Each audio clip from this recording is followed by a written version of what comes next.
Halo, selamat sore, apa kabar pemirsa TVR Parlemen dimanapun Anda berada. Berjumpa kembali dalam program TVR 17 bersama saya Rini Reski.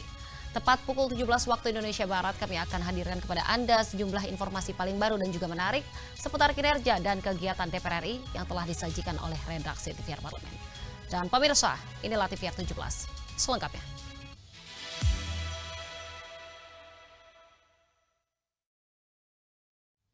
Kita awali berita sore hari ini dari maraknya pengangguran yang terjadi di Indonesia. Menjadi latar belakang digelarnya rapat pimpinan DPR RI dengan SMK Mitra Industri Bekasi dan juga Toyota Motor Manufacturing Indonesia yang merupakan bagian dari langkah cepat DPR RI dalam mengupayakan pengentasan pengangguran.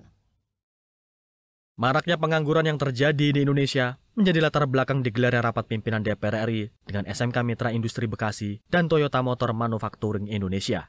Rapat ini merupakan bagian dari langkah cepat Wakil Ketua DPR RI Cucun Ahmad Samsurijal dalam mengupayakan pengentasan pengangguran. Cucun mengatakan program APBN akan dikolaborasikan dengan dunia sekolah dan industri guna menciptakan lapangan pekerjaan. Namun, hal itu perlu didukung dengan kualitas lulusan SMK sehingga peluang bekerja dapat meningkat. Tak hanya SMK, Cucun juga mengarahkan pembuatan pilot project di sekolah pesantren sehingga para santri dapat ikut andil pada dunia industri. Keberpihakan APBN ataupun juga kehadiran negara yang sekarang ini ke dunia sekolah yang belum match dengan dunia industri, dengan dunia usaha. Nah, bagaimana pengalaman SMK Industri, bagaimana pengalaman Akademi Toyota, juga kita ingin mematchkan dengan dunia pesantren. Ya, kebetulan kami punya program transformasi, percepatan transformasi pesantren yang harus segera diimplementasikan dengan dunia usaha. Ya, kebetulan ini ya sekali lagi kita elaborasi apa yang bisa kita lakukan, berbagai langkah-langkah setiap yang dilakukan oleh Mitra Bekasi apa, yang dilakukan oleh Akademi Toyota apa, kemudian nanti juga Dirjen Vokasi kita akan bikin pilot project. Cucun mengatakan 30 pesantren akan menjadi percobaan tahap awal sebagai binaan dari Toyota. Harapannya, SMK dan pesantren memiliki peluang yang sama untuk menyalurkan lulusannya ke lapangan kerja industri otomotif. Bani, TVR Parlemen melaporkan. Komisi 10 DPR RI menyoroti penurunan signifikan pagu indikatif anggaran Kementerian Pemuda dan juga Olahraga Republik Indonesia tahun 2026 yang hanya sebesar 800 miliar rupiah dari tahun 2025 sebesar 1,9 triliun rupiah. Komisi 10 DPR RI menyoroti penurunan signifikan pagu indikatif anggaran Kementerian Pemuda dan Olahraga Republik Indonesia tahun 2026 yang hanya sebesar 800 miliar rupiah dari tahun 2025 sebesar 1,9 triliun rupiah. Wakil Ketua Komisi 10 DPR RI Lalu Hadrian Irvani menyampaikan dari total pagu indikatif tersebut belum ada alokasi yang diarahkan ke masing-masing deputi di Kemenpora. Hingga saat ini, anggaran baru tercatat di bagian kesekretariatan dan lembaga pengelola dana dan usaha keolahragaan atau LPDUK. Lalu menyampaikan, Komisi 10 DPR RI menyetujui usulan tambahan anggaran Kemenpora sebesar 4,4 triliun rupiah untuk mendukung pelaksanaan program prioritas tahun 2026. Sebagaimana kita ketahui bahwa pagu indikatif Kemenpora RI tahun 2026 sebesar 800 sekian miliar. Nah, pagu indikatif ini turun dibanding tahun-tahun sebelumnya. Nah, tahun 2025 kemarin, Kemenpora mendapat anggaran 1,9 triliun, tahun 2026 turun. Dari pagu indikatif tersebut dijabarkan ke deputi masing-masing. Untuk sementara kedeputian masih nol semua, pagu itu hanya tertera di kesekretariatan dan LPDUK yang ada di Kemenpora RI. Kami di Komisi 10 dengan setelah mengkaji, setelah menganalisa, tentu dengan raker bersama Kemenpora beberapa waktu yang lalu, kami sisir semua program. Lebih lanjut, lalu berharap agar Kemenpora dapat mengelola anggaran secara maksimal dan profesional, sehingga target prestasi dan pembinaan generasi muda yang telah ditetapkan bersama DPR dapat terrealisasi. Bari Ramadana, TVR Parlemen melaporkan. Pemirsa, BKSAP DPR RI melakukan pertemuan dengan courtesy call dari perwakilan Kedutaan Besar Qatar yang menjadi bagian dari upaya memperkuat hubungan bilateral antara Indonesia dan juga Qatar, khususnya melalui jalur diplomasi. BKSAP DPR RI menerima courtesy call dari perwakilan Kedutaan Besar Qatar. Pertemuan ini menjadi bagian dari upaya memperkuat hubungan bilateral antara Indonesia dan Qatar, khususnya melalui jalur diplomasi. Wakil Ketua BKSAP DPR RI Bramantyo Suwondo mendorong peningkatan kerjasama di berbagai bidang, terutama pertukaran budaya, investasi ekonomi, dan penempatan tenaga kerja profesional asal Indonesia. Jadi pada hari Kamis yang sangat indah ini, kita melakukan pertemuan courtesy call dengan Kedutaan Qatar di Indonesia, menyampaikan bahwa kita ingin memperkuat hubungan bilateral kedua negara, lebih khususnya adalah hubungan antara dua parlemen negara kita.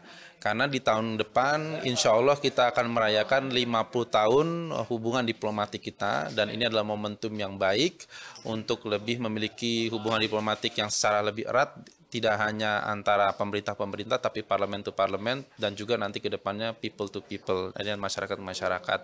Ada beberapa hal yang kita ingin untuk semakin memperkuat adalah bagaimana kita bisa memperkuat di bidang kultur. Kita menginginkan adanya pertukaran kultur yang lebih kuat lagi. Tadi banyak disampaikan oleh perwakilan dari Kedutaan Qatar bahwa mereka sangat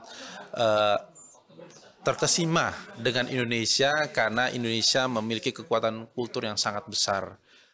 Bramantyo Suwondo berharap hubungan diplomatik Indonesia-Qatar dan lembaga legislatif kedua negara menjadi jembatan yang memperkuat diplomasi antar negara, tetapi juga hubungan antar saling menguntungkan. Dewi Utomo, TVR Parlemen melaporkan. Indonesia dikenal sebagai negeri seribu surga wisata, dari Sabang sampai Merauke. Di balik gemerlapnya destinasi wisata populer dan banyaknya potensi wisata di Indonesia, di sini DPR RI menyoroti banyaknya wisatawan lokal yang justru memilih berwisata ke luar negeri. Informasi selengkapnya akan kami hadirkan sesaat lagi pemirsa, tetaplah bersama kami di TVR 17.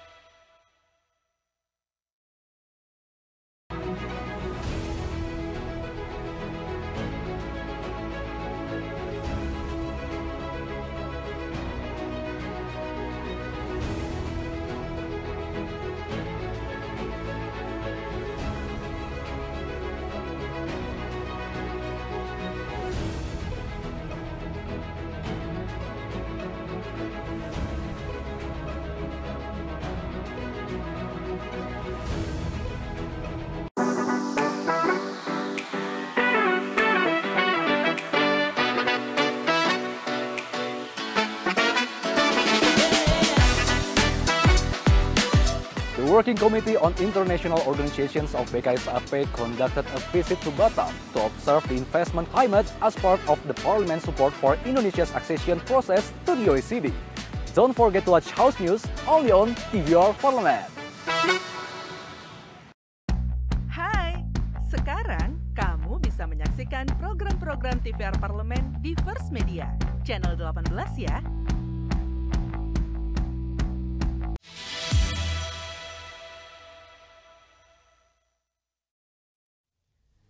Kita kembali di TVR 17. Pemirsa, pariwisata bukan sekedar tentang ekonomi, melainkan tentang identitas dan juga pemberdayaan masyarakat lokal. Ketika destinasi indah tak dikunjungi, UMKM pun kehilangan harapan dan juga potensi daerah terus tergerus. Di samping mendorong alokasi anggaran untuk pengembangan pariwisata, di sini DPR RI juga mendorong sinergi lintas sektor, termasuk Kementerian Pariwisata, agar potensi ini tidak terus menjadi surga yang tak pandai dijaga. Dan pemirsa, dapat menjadi kekuatan ekonomi juga bagi bangsa. Simak informasi selengkapnya yang telah dikemas oleh tim redaksi TVR Parlemen dalam segmen Lensa Parlemen. Berikut ini.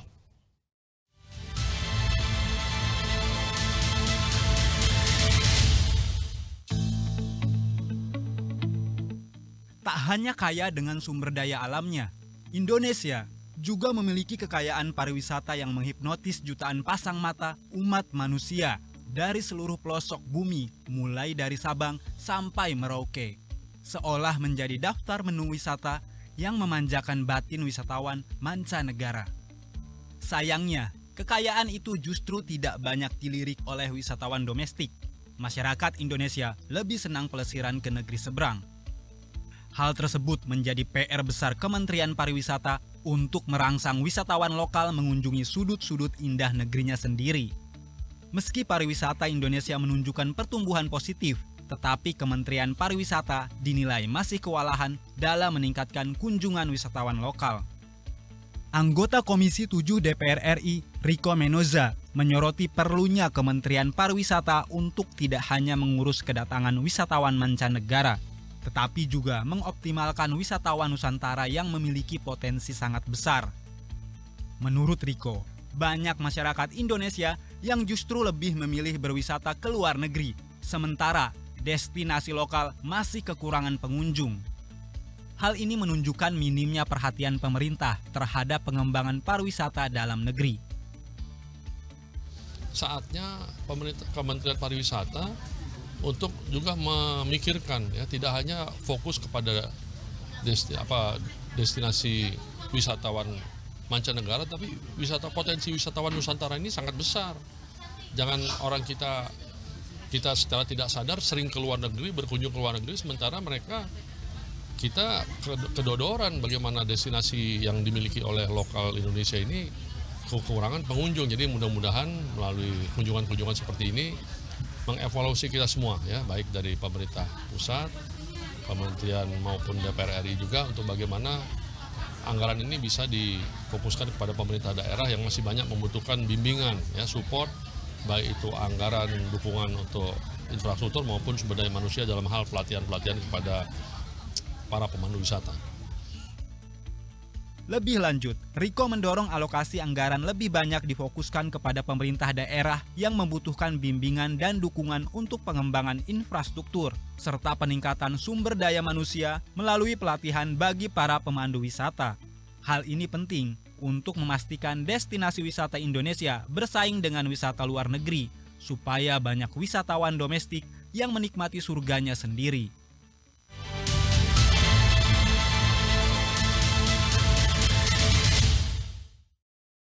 Komisi 1 DPR RI berkomitmen mendukung penuh langkah-langkah Kementerian Luar Negeri dalam memperkuat perlindungan terhadap warga negara Indonesia di luar negeri. Kami hadirkan informasinya tentunya usai jeda, tetaplah di TVR 17.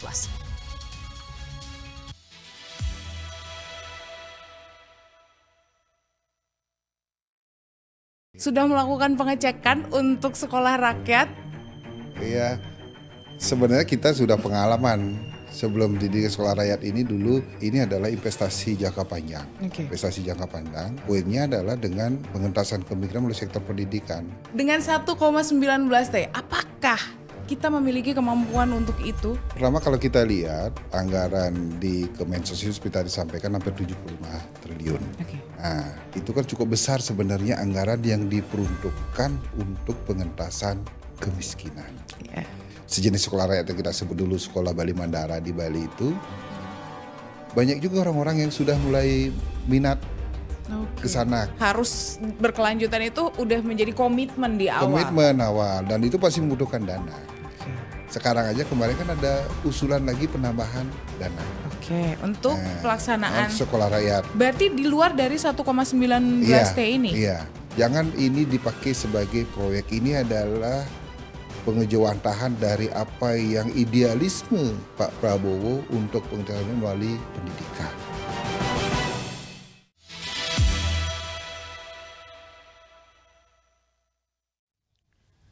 Pemirsa, Komisi 1 DPR RI menyoroti pentingnya diplomasi perlindungan sebagai prioritas utama, terutama di tengah meningkatnya tantangan global, mulai dari konflik geopolitik hingga kasus kekerasan terhadap pekerja migran.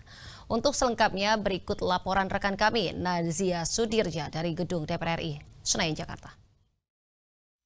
Baik pemirsa TVR Parlemen dimanapun Anda berada, seperti diketahui bahwa saat ini banyak WNI kita yang bekerja dan juga tinggal di luar negeri, seperti pekerja migran Indonesia, kemudian juga pelajar dan juga diaspora. Lantas mereka sendiri pasti tentu menginginkan adanya perlindungan secara hukum, kemudian juga perlindungan sosial dan juga kemanusiaan. Namun pemirsa, akhir-akhir ini kita dengar bahwa banyak sekali kasus-kasus kekerasan dan juga kriminalisasi, bahkan hingga hukuman mati yang terjadi di WNI kita. Dan baru-baru ini terjadi kasus terkait dengan WNI kita yang divonis 7 tahun di Myanmar karena dituduh sebagai bagian dari kelompok pemberontakan. Lantas seperti apa nih masa depan dari perlindungan WNI kita di luar negeri dan juga seperti apa skenario ideal perlindungan WNI kita di luar negeri, terlebih saat ini Dubes baru kita masih dalam proses uji kelayakan. Saat ini telah tergabung bersama kami Bapak Tubagus Hasanuddin dari fraksi PDI Perjuangan. Pak, anggota Komisi 1 DPR RI. Baik Pak, terkait dengan sinergi antara Komisi 1 DPR RI dengan Kementerian Luar Negeri dan juga KBRI atau KJRI selama ini dalam menangani kasus darurat yang melibatkan WNI sejauh ini seperti apa Pak? Ya, jadi begini ya, untuk perlindungan warga negara Indonesia yang bekerja atau bertugas di luar negeri itu dilakukan secara intensif. Ya, dalam hal ini Kementerian Luar Negeri bekerja sama dengan DPR RI, wabil khusus Komisi 1. Di Kementerian Luar Negeri ada yang namanya Direktur Perlindungan Warga Negara Indonesia. Ya, sampai sekarang ini mereka sudah melaksanakan tugas secara optimum. Ya, itu harus dicatat bahwa warga negara Indonesia yang bermasalah di luar negeri yang bekerja di sana pada umumnya, saya ulangi lagi, sebagian besar itu adalah yang masuk dengan tidak resmi atau ilegal itu ya.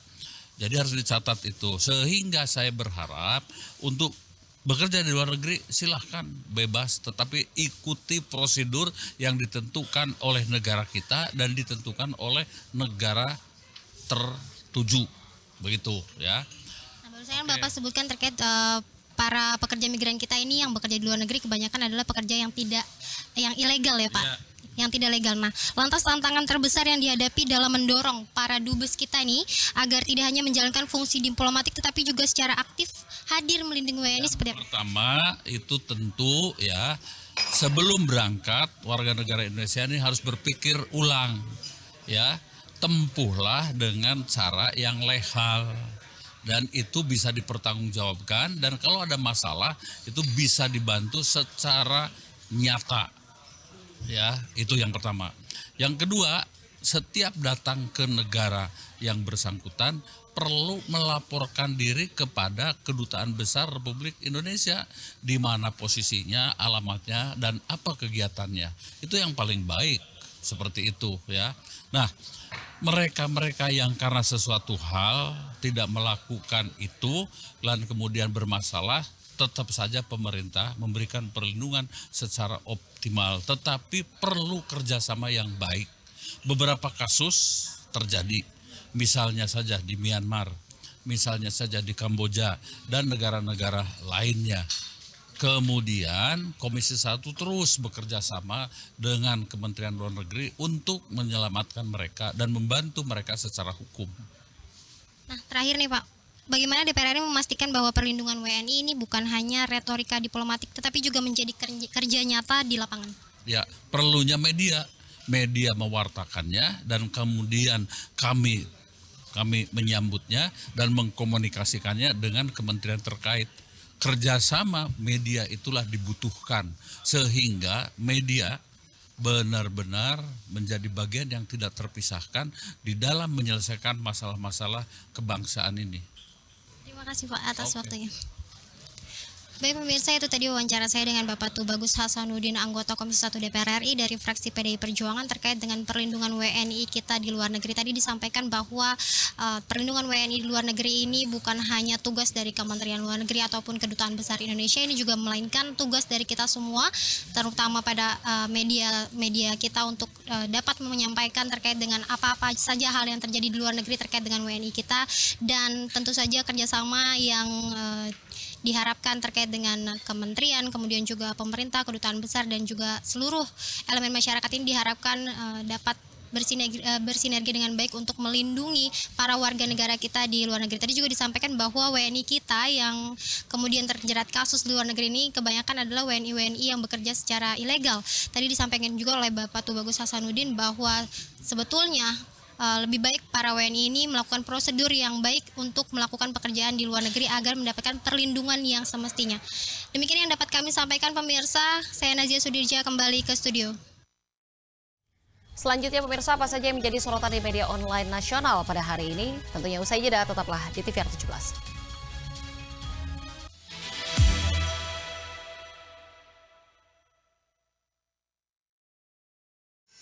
Kehadiran mereka tidak hanya mewakili suara perempuan, tetapi juga membawa perspektif yang beragam serta pengalaman hidup yang unik ke dalam proses pembuatan kebijakan. Saksikan Perempuan Parlemen hanya di TVR Parlemen.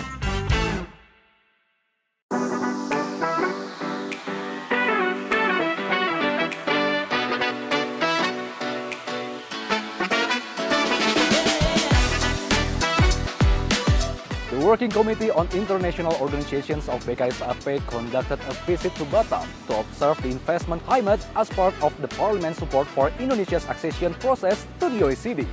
Don't forget to watch House News only on TVR Parlemen. Hai, sekarang kamu bisa menyaksikan program-program TVR Parlemen di First Media, channel 18 ya.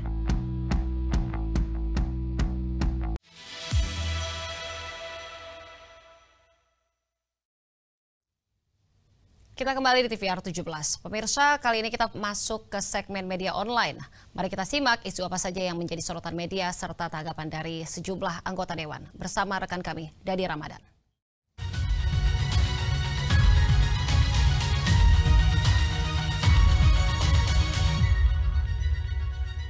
Baik, terima kasih rekan Ridina. Selamat sore pemirsa. Mari kita simak isu apa saja yang menjadi headline di media online pada sore hari ini.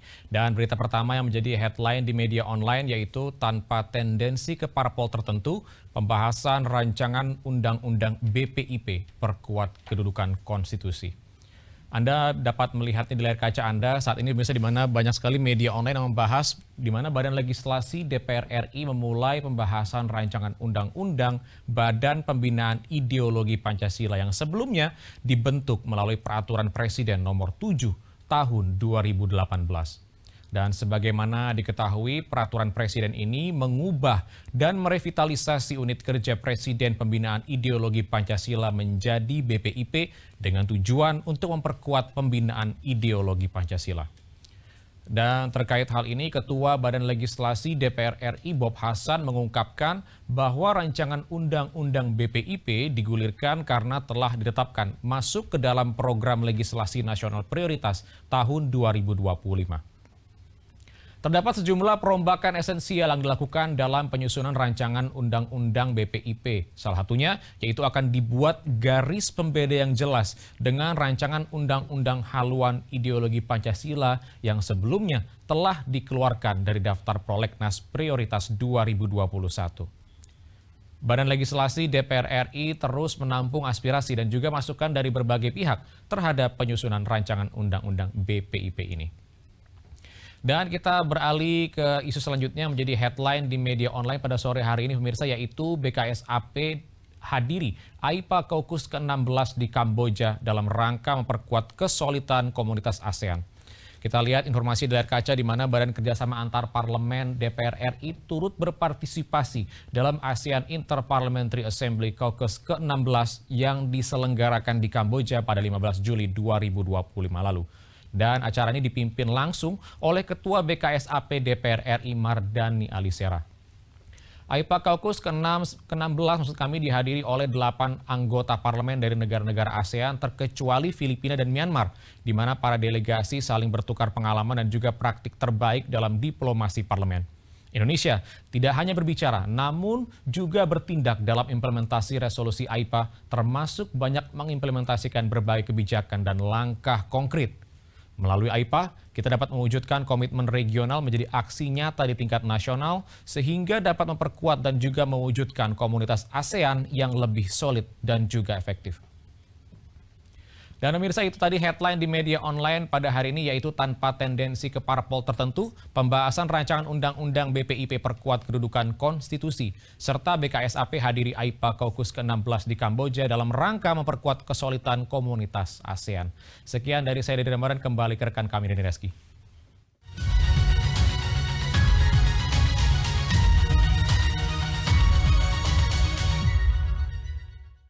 Baik, terima kasih rekan Dadi yang telah menyampaikan sejumlah update sorotan dari media online nasional pada hari ini. Dan pemirsa, segmen media online tadi sekaligus menutup program TVR 17. edisi sore hari ini. Saya Rina Reski beserta seluruh kru TVR Parlemen yang bertugas mengucapkan terima kasih dan pamit undur diri dari hadapan Anda. TVR Parlemen, referensi Indonesia.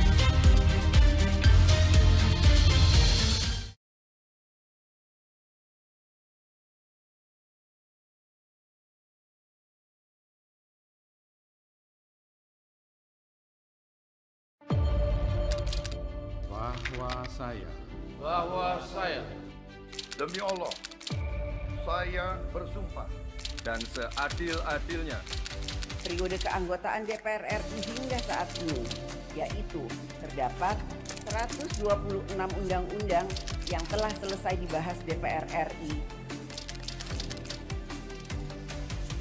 Terima kasih rekan Elisa dan juga Danina. Pemirsa,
Assalamualaikum warahmatullahi wabarakatuh. Halo, saya Ilham Permana. Saya anggota Dewan Perwakilan Rakyat Indonesia dari fraksi Partai Golongan Karya. Saya berasal dari daerah pemilihan 3 Jawa Barat, dari Kota Bogor dan Kabupaten Cianjur. Saat ini, Anda semua sedang menyaksikan salah satu program kebanggaan kita, program unggulan TV Parlemen, yaitu program Di Balik Kursi.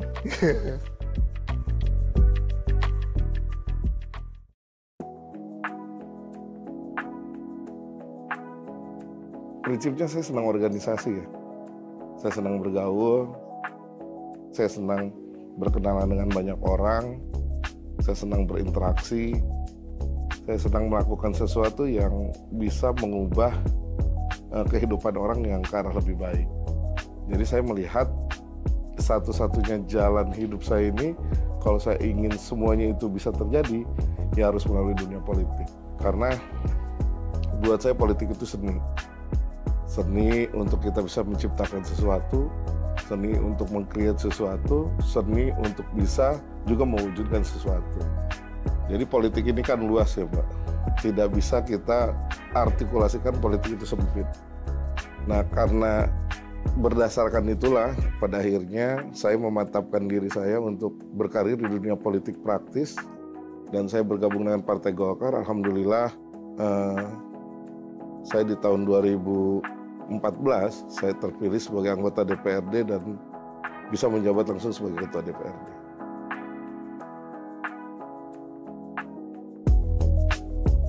Sudah pasti ya banyak berpengaruh terhadap kehidupan saya saat ini, tugas saya saat ini di DPR RI. Karena saat di DPRD, saya ini memimpin banyak kepala nih Mbak, dari banyak kepentingan. Kita memang semuanya satu mungkin tujuannya ya, untuk kesejahteraan masyarakat baik di daerah kita maupun bangsa dan negara.